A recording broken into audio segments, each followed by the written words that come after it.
General term लिखनी पड़ेगी और कुछ बाइनोमियल थ्योरम्स की कुछ प्रॉपर्टीज़ का यूज़ करके, जो कोएफिशिएंट्स की प्रॉपर्टी होती है ना, बाइनोमियल कोएफिशिएंट्स, उन प्रॉपर्टी का यूज़ करके हम इस क्वेश्चन को टैकल करेंगे. Let's see what would be the process और what would be the approach of this whole question. Okay, let's see. So if we have proceed, like let me write the general term of this. Like n we are given 9, till 9 we can go, and r is equal to 1. Let's 11 cr upon r plus 1. How I write this, how I write the value of this? Let's see. In each term we are given 11. So it means 11 is confirmed in every term, and here we are given 1 2 3 4 5 6 7 8 9 10 till 8 till 9. Okay, so it means I have written cr, and according to cr, if I take c1 it would be c1, if I take c2 it would be 2, same as r plus 1.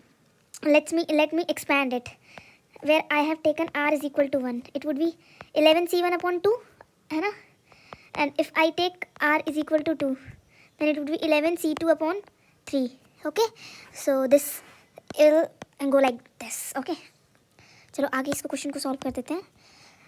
एक property होती है जब r को denominator division से गायब करना हो. Okay, r, ठीक है, जैसे कि NCR होता है प्रॉपर्टी का. इसका रिजल्ट आप याद कर सकते हो, और ये प्रॉपर्टी बहुत ही क्रूशियल प्रॉपर्टी है. काफ़ी सारे क्वेश्चन इससे डायरेक्टली सॉल्व हो जाते हैं.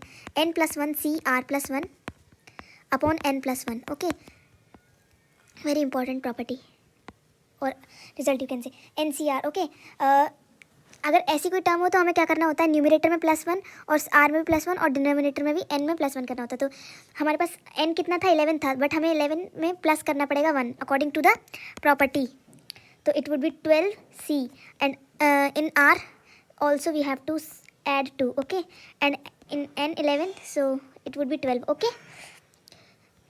ओके, चलो आगे इसको हम सॉल्व करते हैं. देखो ये ना आगे भी एक्सपेंड होगा. It doesn't mean 12c2 upon 12 is the answer. ये आगे भी एक्सपेंड होगी, ठीक है. तो इट वुड बी लाइक 1/12 हम यहाँ पे बाहर निकाल लेते हैं, into 12c2. It would go like this, 12c3 plus 12c4 so on till 12c10. Okay, because we are given with 11c9. Okay, so it would be like this 12c10. Okay, please ignore the sound, sorry for that. यहाँ पे ना हमारे पास दो term नहीं है. कौन सी, देखो 12c0 वाली और 12c1. ओके, लेकिन हमारे यहाँ पे देखो 12c2, ये 12 तक जा रही है ना n की वैल्यू. देखो इसका ना फॉर्मूला होता है जिसको हम यूज़, जैसे कि मैं अभी आपको बताती हूँ. और यहाँ पे हमारे पास दो टर्म्स गायब हैं, 12c1 plus 12c2, 12c11, sorry 10 तक तो we are given, and 12c11. ठीक है, तो इसका मतलब मैंने ना यहाँ पे प्लस किए into 12c0 plus 12c1 plus, और अपनी जो सीरीज़ पहले से लिखी थी उसको कंटिन्यू करते हैं टिल, एंड मैंने यहाँ पे 12c11 प्लस 12c12 को ऐड किया है एक्स्ट्रा. क्यों मैंने ऐड किया है, देखो ये एक ना फॉर्मूला होता है, उसको मैं आपको अभी बताती हूँ क्या होता है वो फॉर्मूला. लेट मी, अगर हमने यहाँ पे सब्ट्रैक्ट किया है, वो ऐड किया है, तो हमें सब्ट्रैक्ट भी करना पड़ेगा. ठीक है, माइनस हमने क्या क्या एक्स्ट्रा लिया था, 12c0 माइनस किया है मैंने. क्यों, देखो पहले यहाँ पे मैंने एक्स्ट्रा चीज़ें ऐड की थी, बट मैं माइनस कर लूँगी तो सेम बात रहेगी ना. सपोज मैंने आपको 2 रुपये लिए और 2 रुपये वापस ले लिए, तो बात तो सेम ही रही ना, दिया ना दिया same is equal to like this. यहाँ पे मैंने पहले 12c0 12c1 and 12c11 12c12 को ऐड किया था. अब मैं यहाँ पे माइनस कर रही हूँ उन चारों टर्म्स को, 12c11 प्लस 12c, सबको मैंने क्या कर दिया, माइनस कर दिया. ओके, अब इसका क्या होता है, एक फॉर्मूला होता है. ठीक है, जब भी हमारे पास ना ऐसे टर्म्स दी हूँ, NC0 plus NC1 plus NC12, वो 3NC4 अप टू NCN, तो इसको ना हम क्या लिख सकते हैं directly, 2 to the power n. Okay, इस फॉर्मूले को भी आप याद रख सकते हो. अब हम यहाँ पे लिख लेते हैं अपना, क्या था, 1/12 into 2 to the power 12.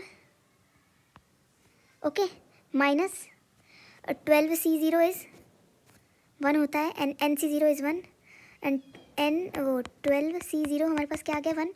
12c1 क्या आ गया, 12c1 होता है 12, एंड 12c11 क्या होता है, यहाँ पे कैलकुलेट कर लेते हैं, 12 इंटू 11 फैक्टोरियल, 11 फैक्टोरियल, ये भी हमारे पास 12 ही होता है, एंड 12c2 ये क्या होता है, 1 होता है, 12c12.